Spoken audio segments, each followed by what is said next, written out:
দেখছেন কলকাতা টিভি, ভাস্বতী রয়েছে আপনাদের সঙ্গে। শুরু করছি আরো 12। আর যে খবরে নজর রাখবো শুরুতেই, আজ থেকে জেলাতেও কাজে ফিরছেন জুনিয়র চিকিৎসকরা। জরুরি পরিষেবায় যোগ দেবেন আন্দোলনকারীরা। গতকালই আন্দোলন প্রত্যাহার করে নিয়েছেন জুনিয়র চিকিৎসকরা।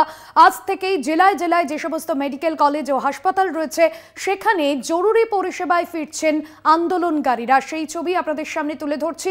রাজ্যের বিভিন্ন প্রান্তের মেডিকেল কলেজ ও হাসপাতালগুলিতে জরুরি পরিষেবায় ফিরেছেন জুনিয়র চিকিৎসকরা। তবে তাদের যে সমস্ত দাবি, মূলত সুরক্ষা সম্পর্কিত যে নির্দেশিকা, তারা রাজ্য সরকারের কাছে তুলে ধরেছেন এবং সে জায়গায় থেকে রাজ্য সরকারের তরফে যদি কোনো রকম কোনো 7 দিনের মধ্যে তাদের সুরক্ষা সম্পর্কিত বিষয় কোনো নির্দেশিকা না দেওয়া হয়, সেই বিষয়গুলো কিন্তু দেখা হবে, এমনটাই জানানো হচ্ছে।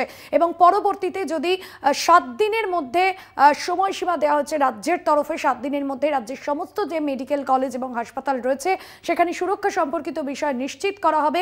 7 দিনের সময়সীমার মধ্যে কিছু যদি না হয় সেক্ষেত্রে ফের কর্মবিরতির পথেই হাঁটবেন চিকিৎসকরা। আংশিক কর্মবিরতি প্রত্যাহার করেছেন জুনিয়র চিকিৎসকরা। জেলার বিভিন্ন প্রান্তে আন্দোলনকারীরা তারা কিন্তু আবারও কাজে ফিরেছেন, অর্থাৎ জুনিয়র চিকিৎসকরা তারা কাজে ফিরেছেন। 7 দিনের সময়সীমা দিয়েছে রাজ্য। 7 দিনের মধ্যে সমস্ত রকম সুরক্ষা সম্পর্কিত বিষয় তারা দেখবে এবং এই বিষয়ে যদি 7 দিনের মধ্যে কোনো পদক্ষেপ রাজ্যের তরফে করা না হয় তাহলে আবারও কর্মবিরতির পথে হাঁটবেন জুনিয়র চিকিৎসকরা। কলকাতার পাশাপাশি জেলার বিভিন্ন প্রান্তে যে হাসপাতালগুলি রয়েছে সেখানে জরুরি পরিষেবায় যোগ দেবেন আন্দোলনকারীরা। স্বাস্থ্য ভবন চত্বর থেকে 11 দিন পর অবস্থান প্রত্যাহার জুনিয়র ডাক্তারদের। সুরক্ষা নির্দেশিকা কার্যকরে রাজ্য সরকারকে 7 দিনের সময়সীমা, না হলে ফের কর্মবিরতির হুঁশিয়ারি। সরকারকে 7 দিনের সময়সীমা চিকিৎসকদের। 7 দিনের মধ্যে কোনো রকম রাজ্যের তরফে ব্যবস্থা না নেওয়া হলে, সুরক্ষা সম্পর্কিত বিষয় না দেখা হলে, পদক্ষেপ না করা হলে আবারও কর্মবিরতির পথে হাঁটবেন জুনিয়র চিকিৎসকরা। সেক্ষেত্রে আংশিক কর্মবিরতি তারা করেছেন, অর্থাৎ আংশিক কর্মবিরতি প্রত্যাহার করেছেন। আজ থেকেই তারা কাজে ফিরছেন এবং জেলায় জেলায় জরুরি পরিষেবা নিতে যারা আসছেন রোগীরা তারাও খুশি, কারণ পরিষেবা চলছে। জরুরি পরিষেবায় আসা রোগীরা তারা পরিষেবা পাচ্ছেন। জেলার বিভিন্ন প্রান্তে যে মেডিকেল কলেজ ও হাসপাতালগুলি রয়েছে সেখানে জরুরি পরিষেবা কিছুটা হলেও স্বাভাবিক হয়েছে বলা যেতে পারে।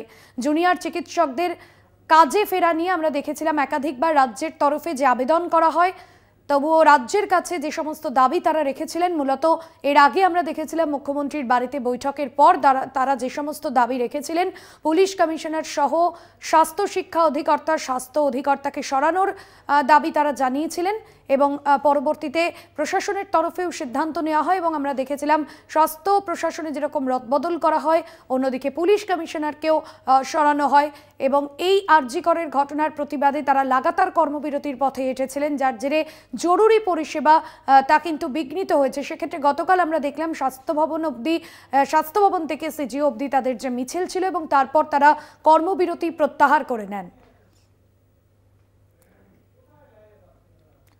তবে আংশিকভাবে তারা কর্মবিরতি প্রত্যাহার করেছেন। 7 দিনের সময়সীমা দেওয়া হয়েছে রাজ্যের তরফে। 7 দিনের মধ্যে যদি রাজ্যের তরফে সুরক্ষা সম্পর্কিত পদক্ষেপ না নেওয়া হয় তাহলে কর্মবিরতির পথে আবারও হাঁটবেন চিকিৎসকরা।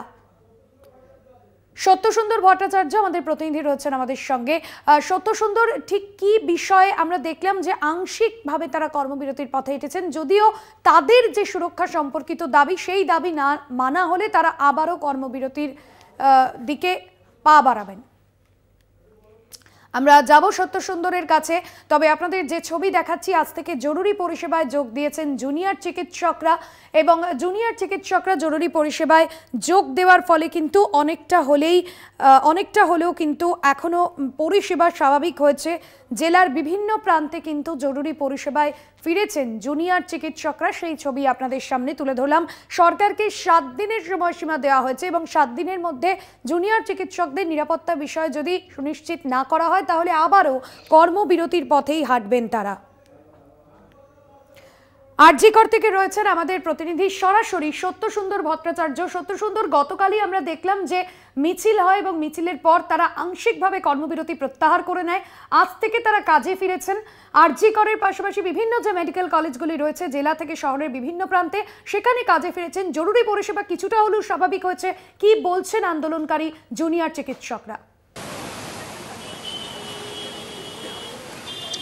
দেখো, আন্দোলনকারী জুনিয়র চিকিৎসকেরা গতকাল একটি মিছিলের ডাক দিয়েছিলেন এবং সেই মিছিল হয়েছিল যেখানে স্বাস্থ্য ভবন চত্বরে, যেখানে তারা অবস্থান করছিলেন সেই জায়গা থেকে সিজিও কমপ্লেক্স পর্যন্ত।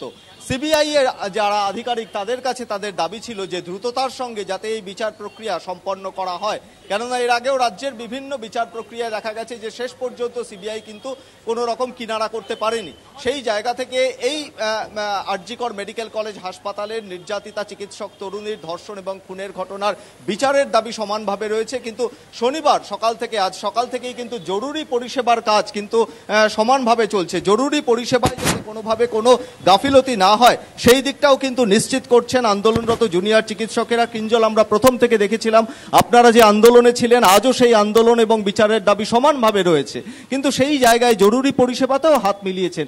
কিভাবে জরুরি পরিষেবা চলছে আজ থেকে বিভিন্ন সরকারি মেডিকেল কলেজ হাসপাতাল? হ্যাঁ, দেখুন, যখন আমরা কর্মবিরতিতে ছিলাম তখন অনেক জায়গা থেকে অনেক রকম কমপ্লেন এসেছে যে আমরা কেন কর্মবিরতিতে আছি।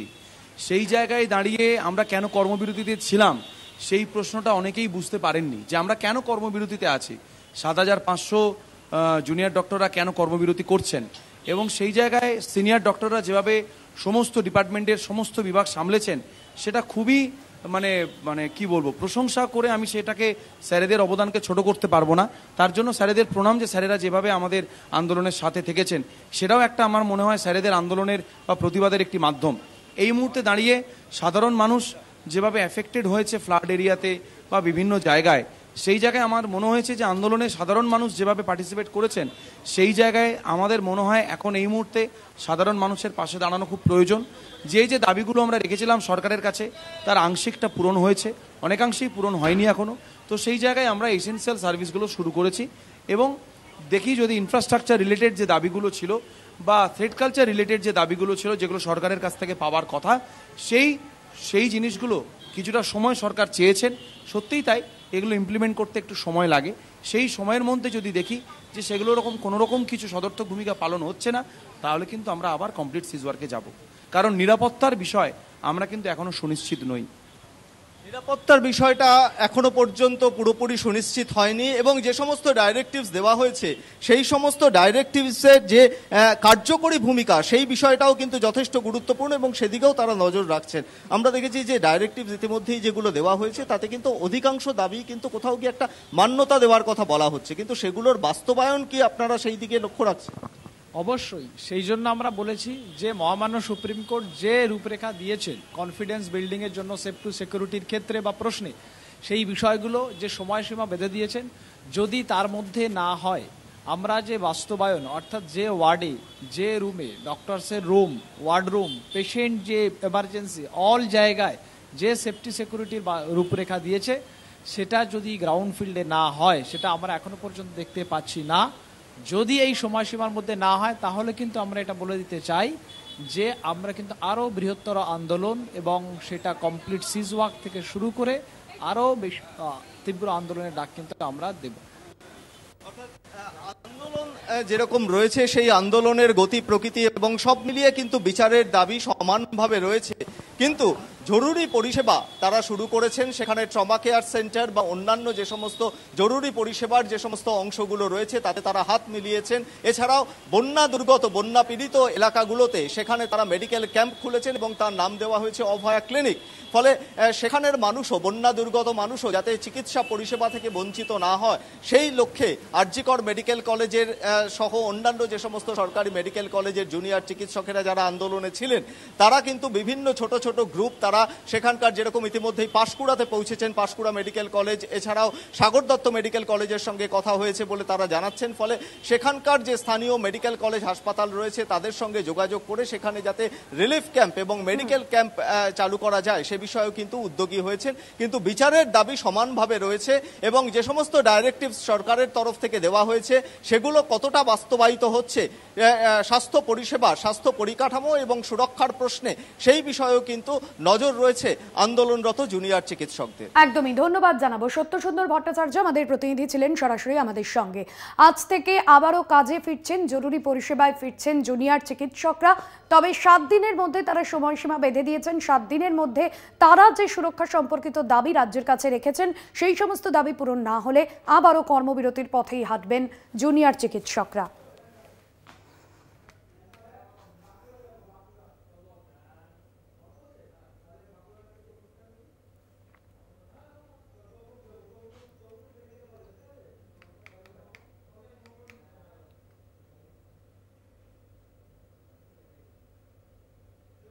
কলকাতার পাশাপাশি অবশেষে কর্মবিরতি আন্দোলন প্রত্যাহার জুনিয়র চিকিৎসকদের দীর্ঘ ৪৫ দিন পর কাজ শুরু করলেন তমলুক মেডিকেল কলেজের জুনিয়র ডাক্তাররা।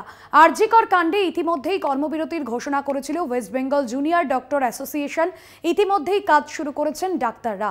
তমলুকের জুনিয়র ডাক্তাররা জানাচ্ছেন এমার্জেন্সি ডিউটি এবং এসএনসিইউ শিশু বিভাগ ওপিডি ডিউটি শুরু করলেন তারা কাজ শুরু করলেও বিচারের দাবিতে তাদের আন্দোলন জারি থাকবে।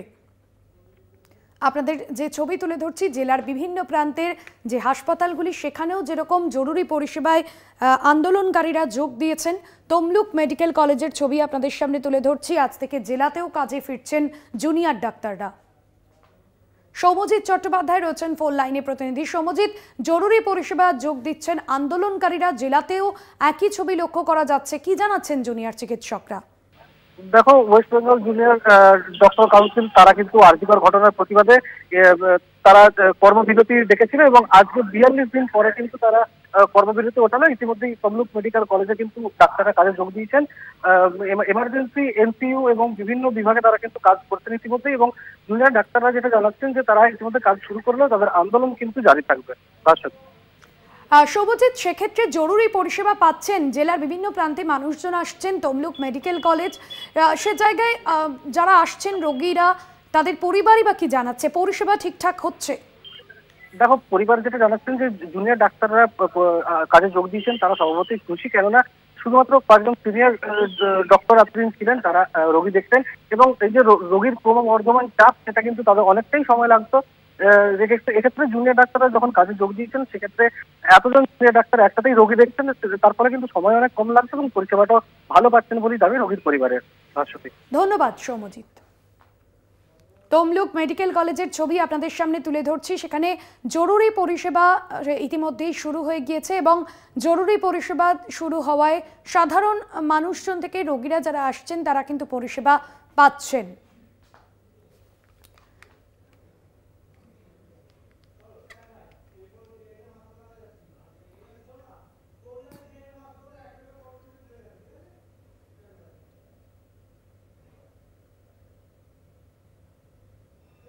কলকাতার পাশাপাশি জেলায় জুনিয়র চিকিৎসকরা, জেলায় যে সমস্ত মেডিকেল কলেজগুলি রয়েছে সেখানেও কিন্তু কাজে ফিরছেন জুনিয়র চিকিৎসকরা। আর এবার আপনাদের নিয়ে যাব কল্যাণী জেএনএম মেডিকেল কলেজে, সেখানেও জুনিয়র চিকিৎসকরা কর্মবিরতি প্রত্যাহারের পর কাজে ফিরছেন। সুবল মজুমদার আমাদের প্রতিনিধি রয়েছেন আমাদের সঙ্গে ফোন লাইনে। সুবল, আন্দোলনকারীরা জুনিয়র চিকিৎসকরা তারা যোগ দিয়েছেন কাজে, আজ সকাল থেকেই পরিষেবা স্বাভাবিক জরুরি বিভাগে। হ্যাঁ, একদমই ঠিক। Kalyani medical college and GNM হাসপাতালের ইমার্জেন্সি জরুরি বিভাগ একেবারে স্বাভাবিক এবং প্রচুর রোগীরাও সেখানে কিন্তু ভিড় করছেন। পাশাপাশি জুনিয়র ডাক্তারদের যে মঞ্চ ছিল যেখানে বসে তারা প্রতিবাদ করছিলেন সেই মঞ্চ কিন্তু অনেক আগেই সেখান থেকে সরিয়ে দেওয়া হয়েছে এবং তারা যেখানে অভয়া ক্লিনিক বলে একটি বাইরে দেখছিলেন সেটাও কিন্তু তারা তুলে দিয়েছেন। তারা এখন বর্তমানে হাসপাতালেই পরিষেবা দিতে ব্যস্ত। তারা যেমন জরুরি বিভাগে পরিষেবা দিচ্ছেন, পাশাপাশি তারা কিন্তু অন্তর্বিভাগেও পরিষেবা দিচ্ছেন এবং যখন কোনো রুগীর কন্ডিশন একটু সিরিয়াস হচ্ছে যেখানে সিনিয়র চিকিৎসক সঙ্গে সঙ্গে আসতে পারছে না, সেখানে কিন্তু সেই সমস্ত জুনিয়র ডাক্তাররা সেখানে গিয়ে চিকিৎসা করছেন।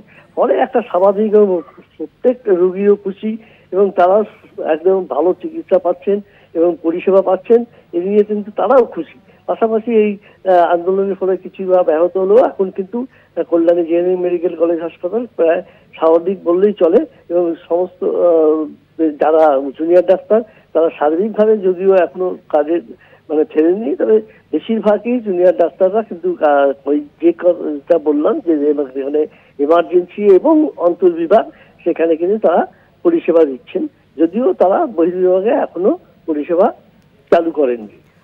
ধন্যবাদ সুবল। জরুরি পরিষেবায় যোগ দিচ্ছেন আন্দোলনকারীরা। জেলার বিভিন্ন প্রান্তের ছবি আপনাদের সামনে তুলে ধরলাম। একদিকে তমলুক মেডিকেল কলেজের ছবি যেরকম আপনাদের সামনে তুলে ধরলাম, কল্যাণীর জেএনএম মেডিকেল কলেজে সেখানেও জরুরি পরিষেবায় যোগ দিয়েছেন জুনিয়র চিকিৎসকরা। আজ থেকে জেলাতেও কাজে ফিরছেন জুনিয়র ডাক্তাররা। পরিষেবা স্বাভাবিক হয়েছে জেলার বিভিন্ন প্রান্তে যে মেডিকেল কলেজ হাসপাতালগুলি রয়েছে। গতকালই কর্মবিরতি প্রত্যাহার করেছেন জুনিয়র ডাক্তাররা।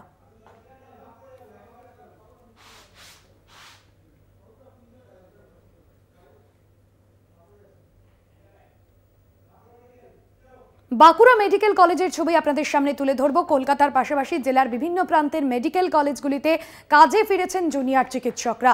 জরুরি পরিষেবায় যোগ দিয়েছেন আন্দোলনকারীরা। আজ থেকে জেলাতেও কাজে ফিরেছেন আন্দোলনকারীরা। স্বরূপ রয়েছেন আমাদের সঙ্গে। স্বরূপ, বাঁকুড়া মেডিকেল কলেজে সকাল থেকেই পরিষেবা শুরু হয়েছে, জরুরি বিভাগে চিকিৎসার পরিষেবা দিচ্ছেন জুনিয়র চিকিৎসকরা, কি ছবি?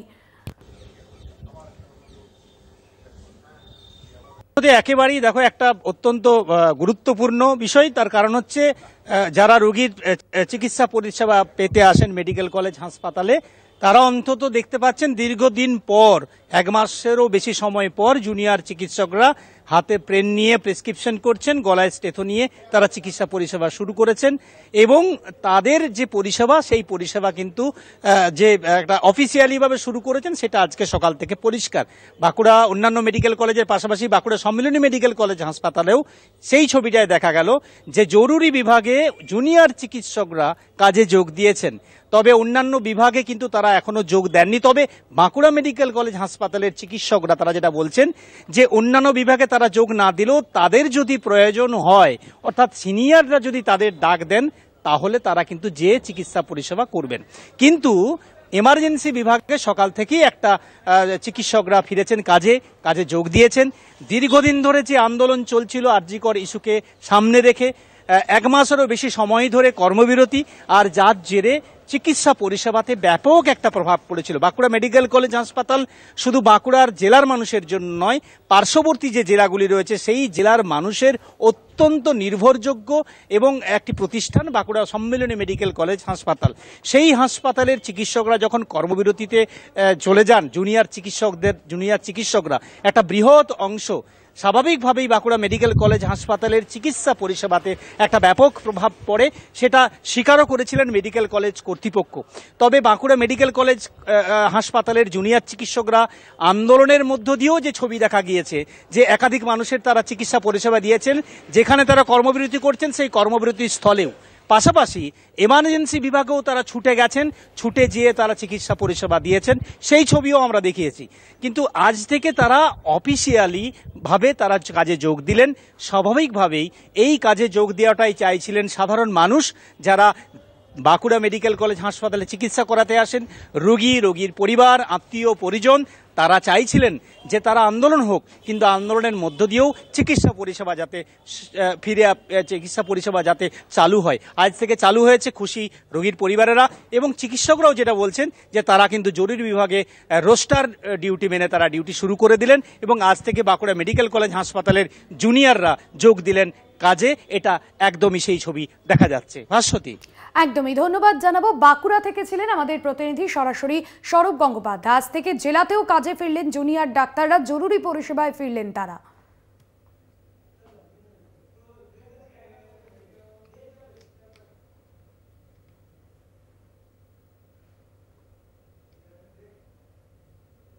অন্যান্য আরো খবর নিয়ে ফিরছি বিরতির পর, সঙ্গে থাকুন। যে খবরে নজর রাখবো, বিআর সিং হাসপাতাল থেকে চিকিৎসক এসে পৌঁছলো সিবিআই দফতরে। আরজিকর হাসপাতালে প্রাক্তন অধ্যক্ষ সন্দীপ ঘোষ ও টালা থানার প্রাক্তন ওসি অভিজিৎ মণ্ডলকে স্বাস্থ্য পরীক্ষা করানো হবে। বিআর সিং হাসপাতাল থেকে চিকিৎসক পৌঁছলো সিবিআই দফতরে। সাকিল মুস্তাক রয়েছেন ফোন লাইনে। সাকিল, স্বাস্থ্য পরীক্ষার জন্য যে প্রক্রিয়া তা কি ইতিমধ্যেই শুরু হয়েছে? একদমই, দেখো তোমাকে জানিয়ে রাখবো যে বিআর সিং এর হাসপাতাল থেকে চিকিৎসক তারা এসে সিবিআই যে সল্টলেক সিজিও কমপ্লেক্স সিবিআই দপ্তর আছে সেখানে কিন্তু এসে পৌঁছায়। এরপরেই যে প্রাক্তন অধ্যক্ষ আরজিকর মেডিকেল কলেজের সন্দীপ ঘোষ এবং টালা থানার ওসি যে অভিজিৎ মণ্ডল তাদেরকে কিন্তু স্বাস্থ্য পরীক্ষা করা হবে। গতকালই কিন্তু তাদের আদালত তোলা হয়। আদালতে তুললে কিন্তু সেই সিবিআই হেফাজত দিয়েছে 5 দিন। তারপরেই কিন্তু আজকে স্বাস্থ্য পরীক্ষার জন্য বিআর সিং হাসপাতাল থেকে ডাক্তাররা আসলেন। একদমই, ধন্যবাদ তোমায়।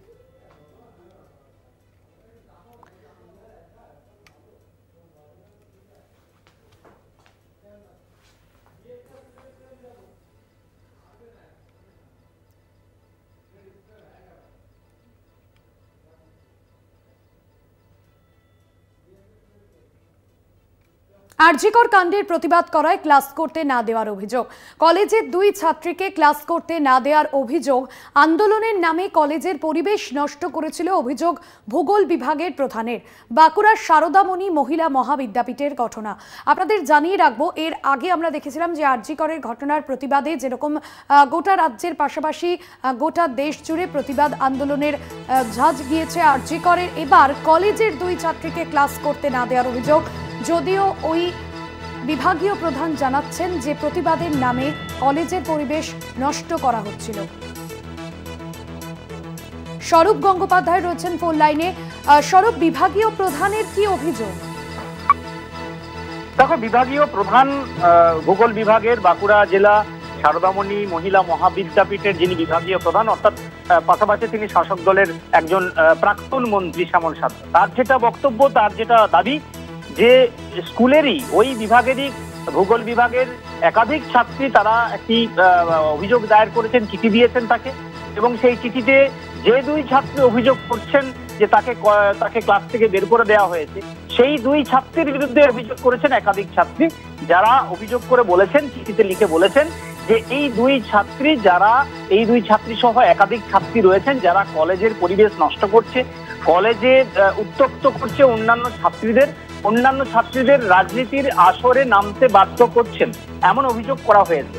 অর্থাৎ কোথাও যেন কলেজের মধ্যে একটা পরিবেশ নষ্ট করার চেষ্টা করা হচ্ছে এই ছাত্রীরা, এমন অভিযোগ জানানোর পরই শ্যামলবাবু যখন নজরে আসেন তখনই তিনি কিন্তু ক্লাস চলাকালীন ক্লাসের মধ্যে প্রবেশ করে ওই 2 ছাত্রীকে ক্লাস থেকে বের করে দেন।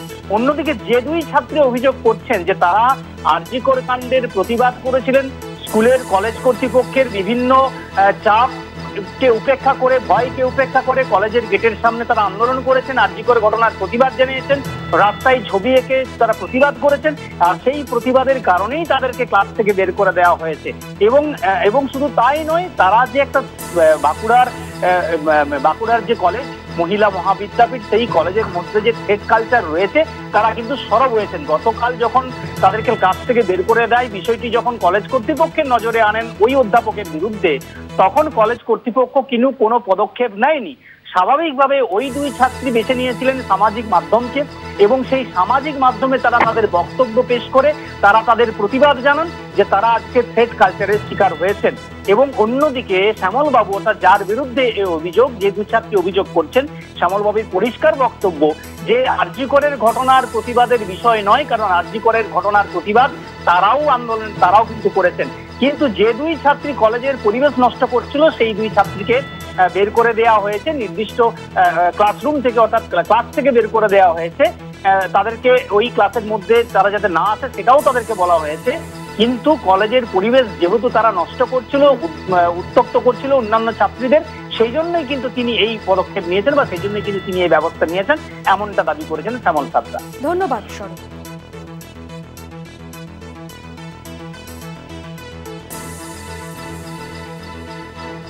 আরজিকর কাণ্ডের প্রতিবাদ করায় ক্লাস করতে না দেওয়ার অভিযোগ ভূগোল বিভাগের প্রধানের বিরুদ্ধেই অভিযোগ সামনে আসছে। আন্দোলনের নামে কলেজের পরিবেশ নষ্ট করছিল, এমনটাই অভিযোগ বিভাগীয় প্রধানের।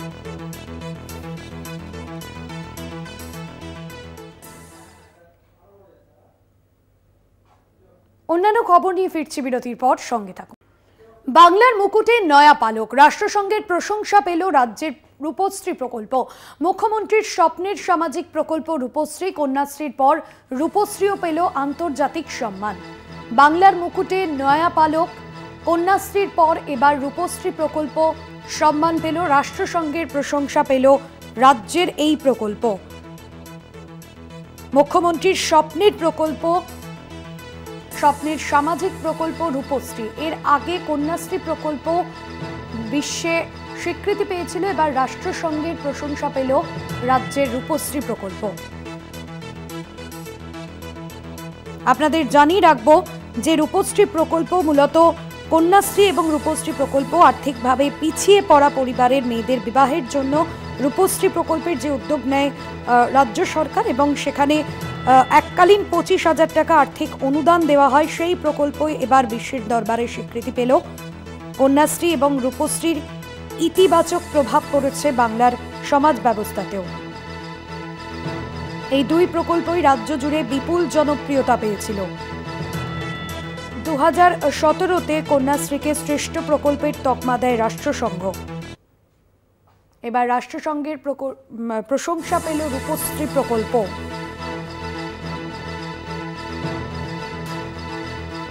আপনাদের জানিয়ে রাখবো, আরজিকর কাণ্ডের পরবর্তী সময় রাজ্যে মহিলাদের স্বাধীনতা ও সার্বিক অবস্থা নিয়ে যে প্রশ্ন উঠছে, এবং এই আবহে রাজ্যের সামাজিক উন্নয়ন প্রকল্প নিয়ে ইউনিসেফের মতো সংস্থার প্রশংসা ও স্বীকৃতি আলাদাই এক বার্তা বহন করছে।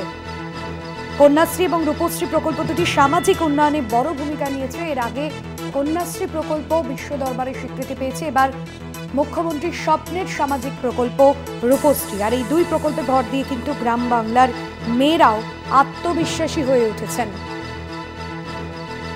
বাংলার বুকে মেয়েদের স্কুল ছুট আর বাল্যবিবাহ ঠেকাতে মুখ্যমন্ত্রী মমতা বন্দ্যোপাধ্যায় চালু করেছিলেন কন্যাশ্রী আর রূপশ্রী।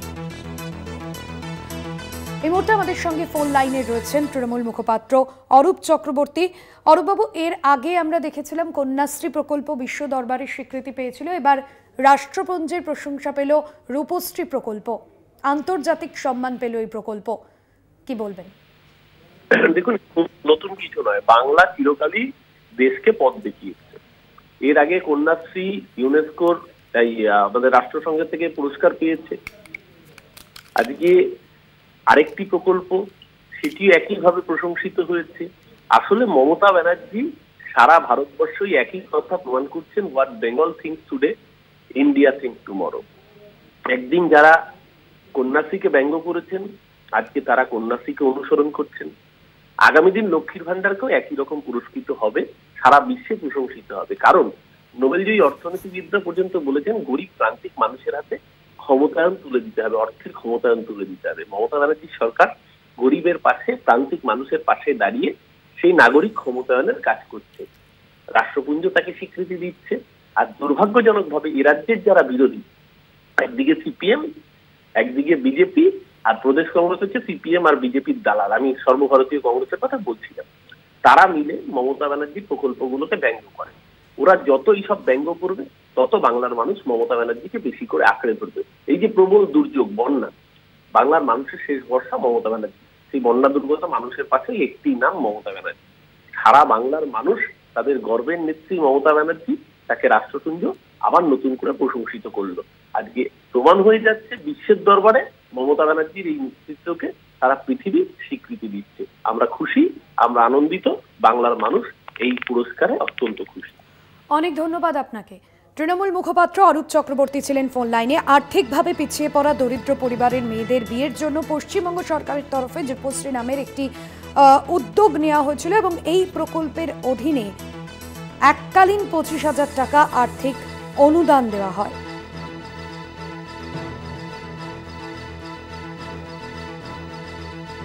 কন্যাশ্রী রূপশ্রী ইতিবাচক প্রভাব ফেলেছে বাংলার সমাজ ব্যবস্থায়, এমনটাই জানালেন তৃণমূল মুখপাত্র অরূপ চক্রবর্তী। এবং আগামী দিনে কন্যাশ্রী রূপশ্রীর মতো লক্ষ্মীর ভান্ডার প্রকল্পেও আন্তর্জাতিক বিশ্বের দরবারে স্বীকৃতি পাবে, এমনটাই মত প্রকাশ করলেন তিনি। মেয়েদের স্কুল ছুট আর বাল্যবিবাহ রুখতেই মুখ্যমন্ত্রী মমতা বন্দ্যোপাধ্যায় কন্যাশ্রী রূপশ্রী প্রকল্প চালু করেছিলেন। এবং এই দুই প্রকল্পই কিন্তু রাজ্য জুড়ে বিপুল জনপ্রিয়তা পেয়েছিল। 2017-তে আমরা জানি কন্যাশ্রীকে খোদ রাষ্ট্রসংঘের তরফে স্বীকৃতি দেওয়া হয়েছিল। বিজেপি নেতা সজল ঘোষ রয়েছেন আমাদের সঙ্গে ফোন লাইনে। সজল বাবু, বাংলার মুকুটে নয়া পালক, তৃণমূলের তরফে বলা হচ্ছে যে আগামী দিনে এই প্রকল্প কেন অন্যান্য যে সমস্ত প্রকল্পগুলো আছে সেগুলিও স্বীকৃতি পাবে, এমনটাই তৃণমূলের তরফে বলা হচ্ছে। কি বলবেন আপনি?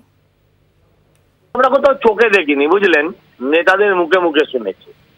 মানে তৃণমূলের পদাধিকারীদের যেমন অ্যাপয়েন্টমেন্ট হয় না মুখে মুখে, তৃণমূলের এই স্বীকৃতি, রাষ্ট্রসংঘের এই স্বীকৃতি, এটা আমরা কিন্তু কেউ চোখে দেখিনি। যাই হোক, এখন ব্যাপারটা হচ্ছে যে নিশ্চয়ই কন্যাশ্রী যথেষ্ট ভালো, কন্যাশ্রী ভালো। আমি এই যে বললো না বিরোধীরা তার অপপ্রচার করে, বদনাম করে, আমি একজন বিরোধী হয়ে বলছি কন্যাশ্রী একটা অত্যন্ত ভালো প্রকল্প। কিন্তু আচ্ছা, আপনি আমার একটা কথা বলুন তো, এই কন্যাশ্রীদের, ওই কন্যাশ্রী পাওয়ার পরে তাদের ভবিষ্যৎ কি? কন্যাশ্রীরা যদি বেকার হয়ে ধর্মতলায় 4 বছর ধরে বসে থাকে, তাহলে সেটা আর কন্যাশ্রী থাকে না, তখন সেটা হতশ্রী হয়ে পড়ে। কন্যাশ্রী প্রকল্প ভালো, কিন্তু কন্যাদের ভাগ্যে কি লিখছেন? কন্যাদের ভাগ্য হচ্ছে অভয়া নির্ভয়া। কন্যাশ্রী দিচ্ছেন, কন্যাশ্রীদের চাকরি দিন। আপনি সবুজ সাথী সাইকেল দিচ্ছেন, স্কুল তুলে দিচ্ছেন।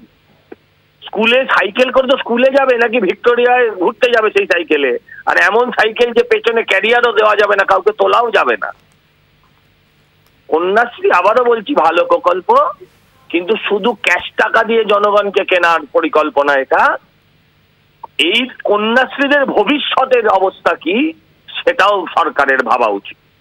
সরকার, সংবাদ মাধ্যম সবারই ভাবা উচিত। ধন্যবাদ জানাবো আপনাকে। বিজেপি নেতা সজল ঘোষ ছিলেন আমাদের সঙ্গে ফোন লাইনে। আরজিকর কাণ্ডের পরবর্তী সময়ে রাজ্যে মহিলাদের স্বাধীনতা ও সার্বিক অবস্থা নিয়ে নানান প্রশ্ন উঠেছে, বিরোধীরা নানান প্রশ্ন তুলেছেন। আর এই আবহে রাজ্যের সামাজিক উন্নয়ন প্রকল্প নিয়ে ইউনিসেফের মতো সংস্থার প্রশংসা ও স্বীকৃতি আলাদাই বার্তা দিচ্ছে, এক অন্য বার্তা দিচ্ছে, এমনটাই বলছেন শাসক দল তৃণমূল কংগ্রেস। মুখ্যমন্ত্রীর স্বপ্নের সামাজিক প্রকল্প রূপশ্রী এবং আগামী দিনে যে সমস্ত প্রকল্প রয়েছে, লক্ষ্মীর ভান্ডারের মতো আরও যে সমস্ত প্রকল্প রয়েছে মহিলাদের, সেই সমস্ত প্রকল্প বিশ্ব দরবারে স্বীকৃতি পাবে, এমনটাই বলছেন তৃণমূল কংগ্রেস এবং শাসক দল।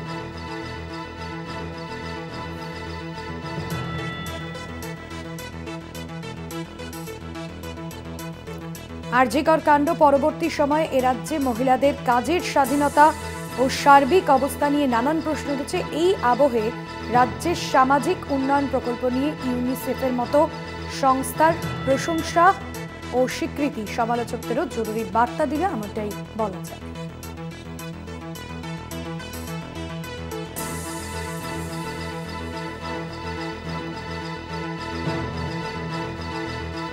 কংগ্রেস মুখপাত্র সৌম্য ইসরায়েল রয়েছেন আমাদের সঙ্গে ফোন লাইনে।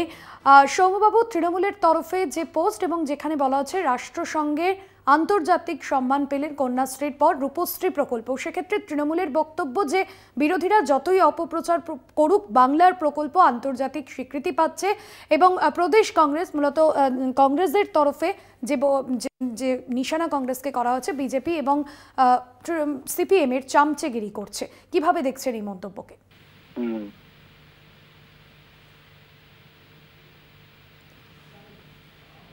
দেখুন, আমরা পরিষ্কার একটা কথা বলি যে পশ্চিমবঙ্গে যে সরকারটা চলছে সেই সরকারের অনেক প্রকল্প চলে পশ্চিমবঙ্গে। তো প্রকল্প তো অনেকই দেখলাম, শুধু প্রকল্প কেন, সারা পশ্চিমবঙ্গ জুড়ে এমন প্রকল্প চলছে, সেই প্রকল্পের একদম উন্নয়নের ছটা ওই মেডিকেল কলেজ থেকে বেরোচ্ছে, শিক্ষা দপ্তর থেকে বেরোচ্ছে, এবং তার সাথে সাথে এমনও জনপ্রতিনিধি পাওয়া যাচ্ছে যারা কিডন্যাপ করছে, অর্ধেক ডিপার্টমেন্ট ঝেলে দুর্নীতিগ্রস্ত একটা দল। তো বিরোধীদেরকে আক্রমণ করা তো তাদের পক্ষে তো খুবই স্বাভাবিক, বিরোধীদের আক্রমণ করবেন। আমাদেরকে এর দালাল তার দালাল বললো তাতে কিছু কংগ্রেসের কিছু আসে যায় না, কারণ পশ্চিমবঙ্গ প্রদেশ কংগ্রেস মনে করে যে এই রাজ্যের সরকার কার্যত জনবিরোধী। তারা যে দুর্নীতিগ্রস্ত, আপাদমস্তক চুরি, লুট পাট, খুনের উপর দ্বারা প্রতিষ্ঠিত, সেই সরকারের প্রতিনিধিরা এ ধরনের কথা বলবেন, এটাই খুব স্বাভাবিক। তো আমরা কমসে কম একটা জিনিস পরিষ্কার, যে আমাদের সংখ্যা হয়তো কম হতে পারে, আমাদেরকে নিয়ে তুচ্ছ তাচ্ছিল্য করা যেতে পারে, কিন্তু আমাদের লোকজনকে জেলে আদালতে গারদের পেছনে খুব কম দেখা যায়। তো ফলে এনাদের উন্নয়ন আর প্রকল্প সব ফুঁড়ে ফুঁড়ে বেরোচ্ছে। সারা পশ্চিমবঙ্গের এমন কোনো দপ্তর নেই যে দপ্তরের দুর্নীতির উন্নয়ন বেরোচ্ছে না। তো ফলে নিজের দল আগে সামলা, নিজের দল সামলালে বোঝা যাবে, তারপরে অন্য দলের সম্বন্ধে আলোচনা করা যায়। অনেক ধন্যবাদ জানাবো আপনাকে। কংগ্রেস মুখপাত্র সৌম্য রায় ছিলেন আমাদের সঙ্গে ফোন লাইনে। বাংলার মুকুটে নয়া পালক, এবার রাষ্ট্রসংঘের প্রশংসা পেল রাজ্যের রূপশ্রী প্রকল্প। বিশ্বের দরবারে তৃতীয় বিশ্বের দেশগুলির কাছেও অনুকরণীয় দুই প্রকল্প, দেশের মধ্যেই নয় বিশ্বেও স্বীকৃতি পেল এই দুই প্রকল্প। এর আগে আমরা দেখেছিলাম 2017-তে কন্যাশ্রীকে শ্রেষ্ঠ প্রকল্পের তকমা দেয় রাষ্ট্রসংঘ, এবং কন্যাশ্রী প্রকল্পের ক্ষেত্রে আন্তর্জাতিক স্বীকৃতি, রাষ্ট্রসংঘের সেই পুরস্কার নিয়ে এসেছিলেন মুখ্যমন্ত্রী। আর এবার ইউনিসেফের তরফে, রাষ্ট্রসংঘের তরফে কন্যাশ্রীর পর এবার রূপশ্রী সেই প্রকল্প আন্তর্জাতিক স্বীকৃতি পেল।